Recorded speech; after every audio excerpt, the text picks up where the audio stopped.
Halo semuanya, Assalamualaikum warahmatullahi wabarakatuh. Perkenalkan, saya Nur Salsabila dengan NIM 2111017220012 dari Program Studi Statistika Fakultas Matematika dan Ilmu Pengetahuan Alam Universitas Lambung Mangkurat. Yang pada video kali ini akan mengajak kalian untuk bersama-sama mempelajari lebih lanjut salah satu metode rancangan percobaan, yaitu rancangan acak kelompok lengkap. Yuk, langsung saja yuk kita bahas. Kita akan membahas rancangan acak kelompok lengkap atau RAKL lebih lanjut. Tapi sebelum itu, kita harus tahu dulu apa itu rancangan percobaan alias rancangan percobaan. Nah, rancangan percobaan adalah suatu rancangan yang dibuat untuk mendapatkan informasi yang diperlukan yang berhubungan dengan persoalan yang sedang diselidiki, yang merupakan langkah-langkah lengkap sebelum percobaan dilakukan sehingga akan membawa penelitian kepada analisis dan kesimpulan yang objektif. Langkah ini menjadi kunci untuk mendapatkan informasi yang diperlukan dalam penelitian kita. Jadi, perancang percobaan bukan hanya sekedar tahapan sebelum percobaan dilakukan, tapi juga merupakan fondasi utama yang mengantarkan kita kepada analisis yang objektif dan serta mendapatkan kesimpulan yang kuat. Selain itu, kita juga bisa memperkirakan cost yang akan kita keluarkan, waktu dan biaya yang akan kita keluarkan sebelum melakukan percobaan, sehingga kita bisa meminimalisir kesalahan-kesalahan ataupun kerugian-kerugian ketika percobaannya telah dilakukan, sedangkan kita sudah tidak bisa melakukan apapun karena percobaannya sudah berjalan. Oke, baik. Kemudian, prinsip paling penting dalam melakukan percobaan adalah pengacakan. Pengacakan adalah proses memasangkan masing-masing level pada setiap faktor dengan acak dalam sebuah percobaan. Jadi diharapkan ini hasil dari percobaan itu bisa sah karena kita terhindar dari bias yang disebabkan adanya perbedaan antara satuan-satuan percobaan. Kita tidak boleh melakukan subjektif dalam pengacakannya agar hasil yang kita peroleh itu memang benar nyatanya, seperti itu. Kemudian, rancangan lingkungan. Rancangan lingkungan yaitu rancangan yang berkaitan dengan bagaimana perlakuan ditempatkan pada unit-unit percobaan. Rancangan lingkungan ini itu adalah rancangan acak kelompok dengan tujuan agar keragaman respon yang ditimbulkan oleh keadaan lingkungan dan keheterogenan bahan percobaan dilakukan dapat diwadahi dan disingkirkan dengan adanya rancangan lingkungan ini. Dan yang akan kita bahas lebih lanjut adalah rancangan acak kelompok. Rancangan acak kelompok lengkap adalah metode yang mengelompokkan unit percobaan ke dalam kelompok-kelompok homogen yang disebut dengan kelompok. Kemudian menentukan perlakuan secara acak di dalam kelompok-kelompok tersebut. Dan tujuan utamanya adalah untuk mengurangi keragaman dalam kelompok dan meningkatkan keragaman antar kelompok. Dan kuncinya dalam analisis kita juga kita harus ada kelompok dalam analisisnya. Kelompok sebelum itu kita harus tahu dulu kelompok itu beda ya dengan ulangan. Kelompok itu adalah rancangan lingkungan. Misalnya adalah lingkungan lokasi kita penanaman sebuah tanaman itu berbeda atau tinggi dari penanamannya itu, tinggi tanah penanamannya berbeda. Ketika misalnya waktu yang berbeda, itu udah beda rancang percobaan lagi teman-teman, karena unit percobaannya masih sama, kita mengamatinya di waktu yang berbeda. Itu ada kemungkinan itu metode rancangan acak percobaan yang lain. Jadi pastikan kelompok dari rancangan acak yang akan teman-teman lakukan percobaannya, itu pastikan bahwa itu benar-benar kelompok terlebih dahulu. Nah, bagaimana cara pengacakannya? Yang pertama, kita tentukan dulu kombinasi perlakuan. Identifikasi setiap perlakuan yang akan diuji dalam eksperimen teman-teman. Kumpulkan daftar perlakuan yang ingin diterapkan pada unit-unit percobaan. Misalkan teman-teman punya ada percobaan ada 4 perlakuan, ada 4 taraf, ada A, B, C, D. Kemudian ada kelompoknya ada tiga kelompok. Nah, misalnya kelompoknya ada yang di lokasi satu, lokasi 2, lokasi 3, maka lakukan kombinasi perlakuan. Jadi dikalikan 3 dikali 4 perlakuan tadi berarti ada 12 unit percobaan yang teman-teman lakukan. Misal pun ada ulangannya berarti 12 dikali 3 ada 36 unit percobaan yang harus teman-teman lakukan. Dan kemudian lakukan pengundian antar kelompok atau pengacakan antar kelompok. Dilakukan pengacakannya di antar kelompok. Misal lokasi pertama ada 4 perlakuan dengan 3 ulangan, berarti ada 12. Nah, 12-nya itu diacak di kelompok-kelompoknya. Jadi, 12 itu diacak di lokasi pertama, 12-nya diacak di lokasi kedua, 12-nya diacak juga di lokasi ketiga. Kemudian ada model linear dari RAKL, yaitu YIJ sama dengan mu, tambah tau I, tambah beta J, tambah epsilon IJ, dengan I12 sampai dengan T, Y12 sampai dengan R, dengan keterangan YIJ adalah pengamatan pada perlakuan ke I dan ulangan ke J, mu adalah rataan umum, tau I adalah pengaruh kelakuan ke I, beta J adalah kelompok ke J, epsilon IJ adalah pengaruh acak pada perlakuan ke I dan ulangan ke J. Kemudian ada hipotesis dalam rancangan acak kelompok lengkap. Karena ada dua, kita ada pengaruhnya tadi perlakuan dan kelompok. Jadi untuk perlakuan, H0 sama dengan tau 1, sama dengan tau 2, sampai dengan tau T, sama dengan 0, itu artinya perlakuan tidak berpengaruh terhadap respon yang diamati. Dengan H1 minimal ada 1I dengan tau I tidak sama dengan 0. Artinya perlakuan berpengaruh terhadap respon yang diamati.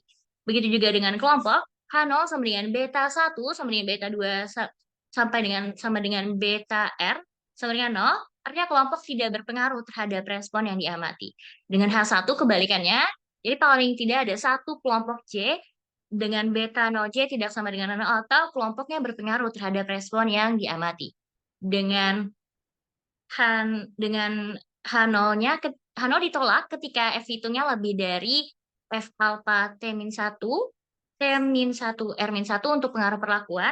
Dengan kalau untuk yang kelompok seperti yang nilai. Atau singkatnya, sederhananya bisa kita lihat ketika P-value-nya kurang dari alpha, itu maka kita tolak H0 juga.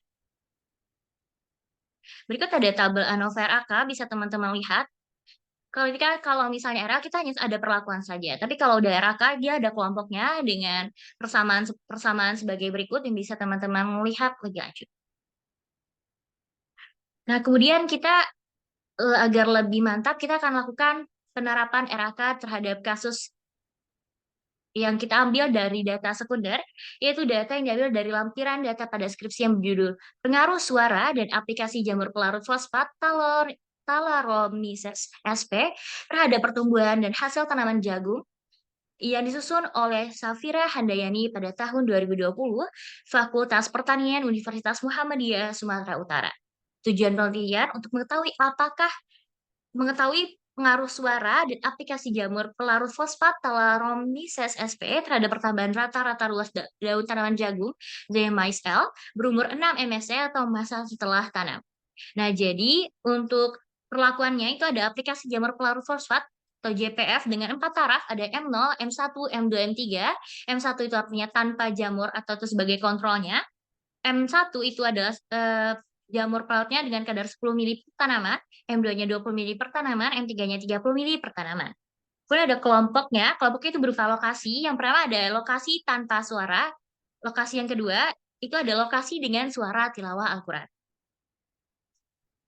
Jadi pertama tadi kita harus tahu dulu, kita identifikasi terlebih dahulu faktornya, responnya, unit percobaan, dan kelompoknya yang akan kita lakukan dari rancangan percobaan.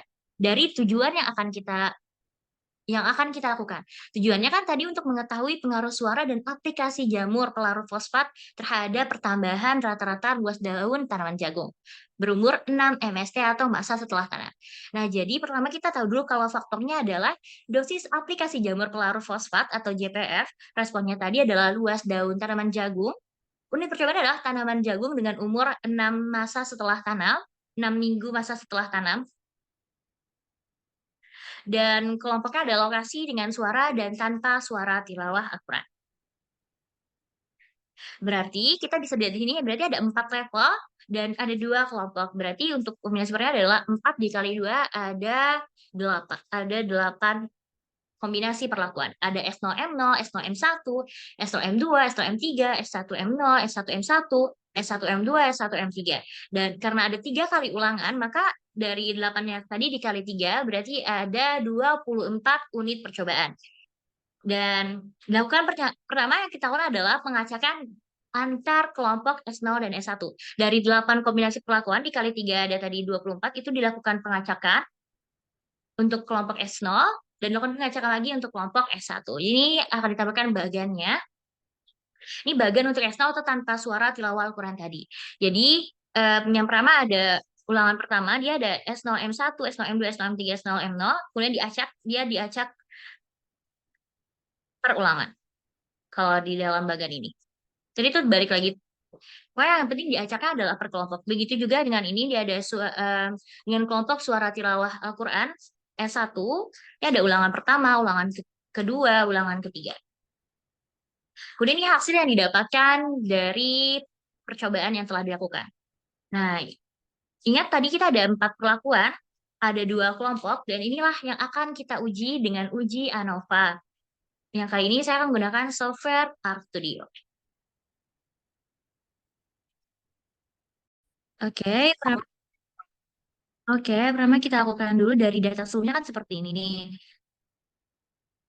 Seperti ini. Nah, kita akan ubah dulu datanya menjadi seperti ini. Jadi kita responnya biar jadi satu baris saja. Nah, dari sini kita save dan kita lanjut ke aplikasi RStudio-nya.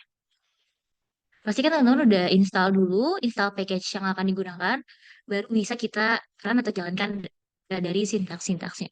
Pertama ini kita input data dulu, kita klik Ctrl Enter. Di saya namakan datanya dengan data underscore RAK. Ini data saya berada di mana, dipakai Excel. Mungkin teman-teman misalnya pakai data CSV, terserah. Tapi saya pakai Excel.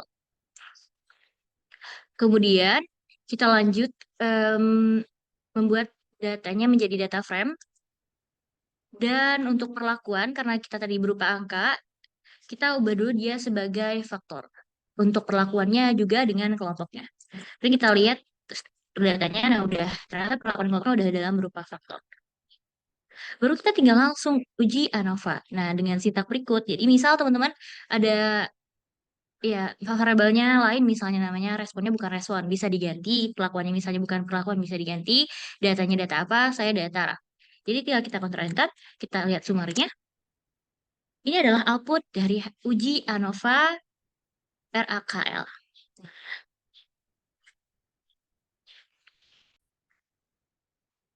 Tadi kita bisa lihat nih, kalau perlakuannya itu nilai p-value-nya itu 0,05248.